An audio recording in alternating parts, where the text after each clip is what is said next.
महाभारत की लड़ाई 18 दिन चली थी। अब मिथक से इतिहास तक की दूरी में फैल चुकी है। एक लड़ाई पिछले 24 साल से चल रही है।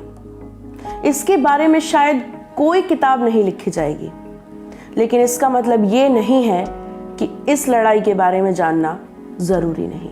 ये लड़ाई है चिन्मयी मोइत्रा की। 1987 यानी 1987 में चिन्मयी मोइत्रा को कानपुर में डिपार्टमेंट ऑफ टेलीकम्युनिकेशंस यानी डीओटी में डिप्टी जनरल मैनेजर की पर्सनल असिस्टेंट का कार्यभार दिया गया। अनऑफिशियल तौर पर पोस्ट सेकंड ग्रेड ऑफिसर की थी। पैसा ग्रेड 3 के हिसाब से मिल रहा था। 6 साल तक उन्होंने ये कार्यभार संभाला।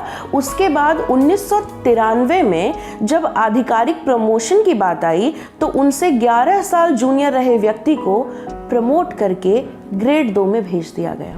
चिन्मयी से कहा गया कि वो एजीएम के तहत काम करें। चिन्मयी ने इस बात को चैलेंज किया।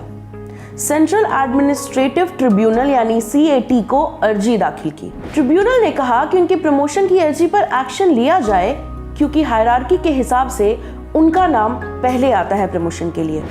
जब यह ऑर्डर चिन्मयी ने दाखिल किया अपने ऑफिस में, उसके बाद से उनका जीना हराम कर दिया गया। चिन्मयी के सबसे छोटे बेटे मलय मोइत्रा ने बताया कि उनकी मां को 1994 की फरवरी से सैलरी मिलनी बंद हो गई। ऑफिस वालों ने उन्हें अंदर तक घुसने नहीं दिया और उन्हें नोटिस पर नोटिस भेजने शुरू कर दिए कि वो एब्सेंट क्यों हैं। श्रीमती चिन्मयी मोइत्रा, क्या आप बताएंगे कि आपकी सैलरी फरवरी 94 में बंद कर दी गई और उसके बाद से आपको कुछ नहीं मिला? ये सैलरी बंद करने का आइडिया उस समय किसका था? आपके उस समय के कंट्रोलिंग ऑफिसर कौन थे? श्री एन राय। तो उन्होंने कोई इंक्वायरी कंडक्ट नहीं करवाई, किसी तरह की कोई इंटीमेशन नहीं दिया, कोई नोटिफिकेशन नहीं दिया कि आपकी सैलरी बंद की जा रही है, इस पर आपको कुछ कहना है, या नहीं, कोई उन्होंने रीज़न मांगा हो आपसे? नहीं, अचानक से उन्होंने आपकी सैलरी बंद कर दी? अच्छा, हमने तो देखा कि आपकी ये जो कंपल्सरी रिटायरमेंट की इंक्वायरी थी ये काफ़ी लंबे समय तक चली, 3 वर्षों तक चली। हालांकि बाद में माननीय न्यायालय ने माना कि ये कंपल्सरी रिटायरमेंट गलत तरीके से दिया गया था, विद्वेषपूर्ण भाव से दिया गया था। ये कंपल्सरी रिटायरमेंट जब कंडक्ट किया की इंक्वायरी जो कंडक्ट की गई थी 3 वर्षों तक जो लगातार चली है, इन 3 वर्षों में क्या अधिकारियों की नज़र में एक बार भी नहीं आया कि ये उस महिला पर इंक्वायरी कर रहे हैं जिसे फरवरी 94 से कुछ मिला ही नहीं है, फरवरी 94 से कुछ दिया ही नहीं गया है, और उस पर 1996 से 1999 तक वो 3 वर्षों तक लगातार इंक्वायरी किए जा रहे हैं? उनके इंक्वायरी ऑफिसर कौन थे?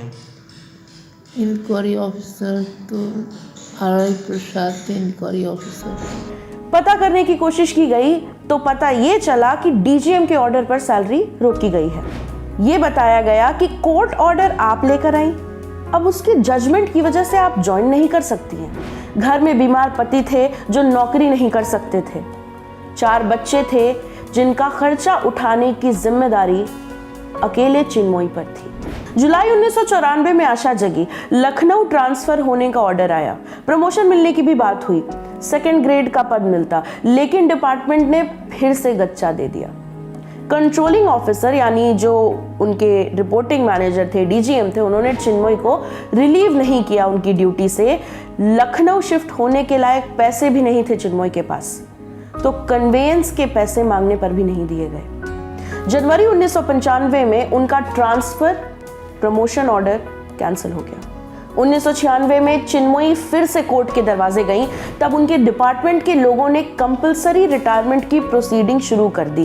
कंपल्सरी रिटायरमेंट यानी एक तरह से फायर कर देना किसी को।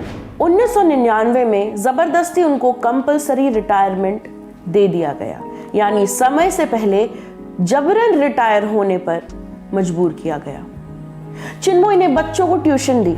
उनके बच्चों ने अपनी पढ़ाई छोड़कर अपने से छोटे बच्चों को ट्यूशन दी। उनके सबसे छोटे बच्चे की पढ़ाई के लिए सभी ने मिलकर कोशिश की। 2010 में चिन्मयी के पति गुजर गए। उनके पास इतने पैसे भी नहीं थे कि उनको बचा लेते। मलय ने बताया कि उनके पति यानी चिन्मयी के पति के आखिरी समय में उनके पास सिर्फ 207 रुपए बचे थे। तो उसे हॉस्पिटल ले जाने में खर्च करती, डॉक्टर की फीस देती, दवाई खरीदती, या अपने पति का अंतिम संस्कार करती, उन्हें खुद भी पता नहीं था।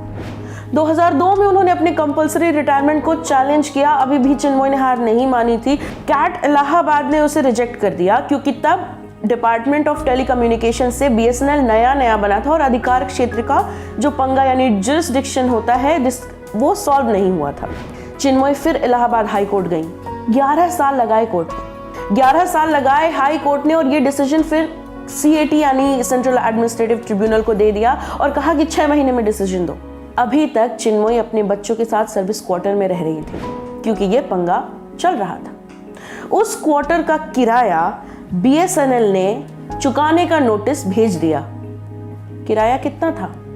34,33,494 रुपए, 34,33,494 रुपीज। 19 जून 2018 को कैट इलाहाबाद ने 2002 के मामले पर अपना फैसला चिन्मयी मोइत्रा के पक्ष में सुनाया। BSNL को पूरा बकाया चुकता करने के आदेश दिए। पेंशन, अरियर सब कुछ मिलाकर पूरा क्लियरेंस करने की बात कही 2 महीने के भीतर। इस निर्णय को चैलेंज करने के लिए BSNL हाई कोर्ट पहुंचा, अपील दाखिल की। हाई कोर्ट ने पहली ही हियरिंग में BSNL की अपील को खारिज कर दिया। कैट के निर्णय को बरकरार रखा। अगस्त में यह निर्णय आया। BSNL के पास नवंबर तक का समय था चिन्मयी के पूरे पैसे चुकाने का। लेकिन क्या चिन्मयी के 24 साल वापस करने की कुव्वत है BSNL में या किसी और में? मलय ने बात करते हुए कहा, मेरी माँ 71 साल की हो गई है। किसी को नहीं पता कि कब वो आखिरी सांस लेंगी। मेरे मर्चेंट नेवी में आने के बाद से हालत थोड़ी सुधरी, लेकिन माँ ने जो साल खो दिए वो तो कोई नहीं लौटा सकता ना। मेरी बहन अब अपनी ग्रेजुएशन कर रही है। मेरा बड़ा भाई अब BA कर पा रहा है इतनी उम्र में। मेरे पिताजी को बचाया जा सकता था, लेकिन हम समय पर पहुंच नहीं पाए, पैसे ही नहीं थे। 25 वर्ष बीत चुके हैं। इस महिला को आज तक किसी प्रकार का कोई वेतन, कोई भत्ता, कोई पेंशन नहीं दी गई। दो माननीय उच्च न्यायालयों ने अपने आदेशों में कह दिया है, आदेशित कर दिया है BSNL को, भारत संचार निगम लिमिटेड को, कि इस महिला को इसके सारे ड्यूज़, इसके सारे पेंशन दे दिए जाएं।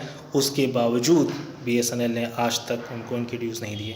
6 महीने हो गए हैं माननीय न्यायालय का आदेश आए हुए, लेकिन अभी तक इस संस्था ने माननीय न्यायालय के आदेशों का कोई पालन नहीं किया। जब ये पूछा गया कि क्या BSNL ने हाई कोर्ट के निर्णय के बाद से कोई लेटर या मेल या कॉल किया है जिसके जरिए ये इंफॉर्मेशन दी जा सके कि प्रोसीजर कहां तक पहुंचा, तो मलय ने बताया कि उन्होंने बार बार BSNL के चीफ मैनेजिंग डायरेक्टर को ट्वीट किया, दूसरे हैंडल्स पर ट्वीट किया, लेकिन एक तरफ से कोई जवाब नहीं आया तो दूसरी तरफ से सिर्फ इतना कहा गया कि मामला आगे बढ़ाया जा रहा है। टीम की तरफ से जब डिपार्टमेंट से कांटेक्ट करने की कोशिश की गई तो उनके पब्लिक फोन नंबर पर कोई रिस्पांस नहीं आया। मलय से जब पूछा गया कि इस वक्त उनका परिवार क्या चाहता है, मलय ने कहा कि माँ से इस बारे में बात करने पर वो वापस उन सभी बातों को जीने लगती हैं। मैं उनको समझाता हूँ कि वो जीत गई हैं, उनके खिलाफ के सारे ऑर्डर कैंसिल हो गए हैं, लेकिन खोया समय कौन लौटाएगा। मैं बस इतना चाहता हूँ कि वो अपने आखिरी पल चैन से जी सके, सुकून से इस दुनिया से जा सके। इस मामले में टाइमलाइन निकल गई है। BSNL ने इस मामले में रिव्यू पिटीशन डाली डेडलाइन खत्म होने के ठीक पहले हाई कोर्ट में, वो भी पहली हियरिंग में खारिज हो गई। चिन्मयी के परिवार वालों ने प्रधानमंत्री कार्यालय में भी गुहार लगाई है। वहां से ये कहा गया है कि मामला जांच के संबंधित कार्यालय में भेजा जा रहा है। चिन्मयी मोइत्रा अभी भी न्याय का इंतजार कर रही हैं। नमस्ते, मेरा नाम है प्रेरणा और आप देख रहे हैं ऑर्डिनरी। हम कुछ और नहीं कहेंगे आपसे, हम आपसे सिर्फ एक गुजारिश करेंगे कि अगर आपको लगता है कि चिन्मयी मोइत्रा को न्याय मिलना चाहिए तो प्लीज़ इस वीडियो को शेयर करिए, BSNL तक पहुंचाइए, प्रधानमंत्री कार्यालय तक पहुंचाइए, उनसे जवाब मांगिए कि ये क्या चल रहा है। एक 71 साल की औरत पिछले 24 साल से लड़े जा रही है सिस्टम के खिलाफ, कोई सुनवाई नहीं हो रही है, कोर्ट की अवमानना के हालात तक पहुंच चुकी है बात, BSNL ने उनके पैसे नहीं लौटाए हैं। ये सारी बातें पूछनी ज़रूरी हैं। चिन्मयी मोइत्रा के साथ खड़ा होना ज़रूरी है। अगर आपको लगता है कि इस वीडियो के ज़रिए आप उसमें मदद कर सकते हैं तो प्लीज़ कीजिए। बहुत बहुत शुक्रिया।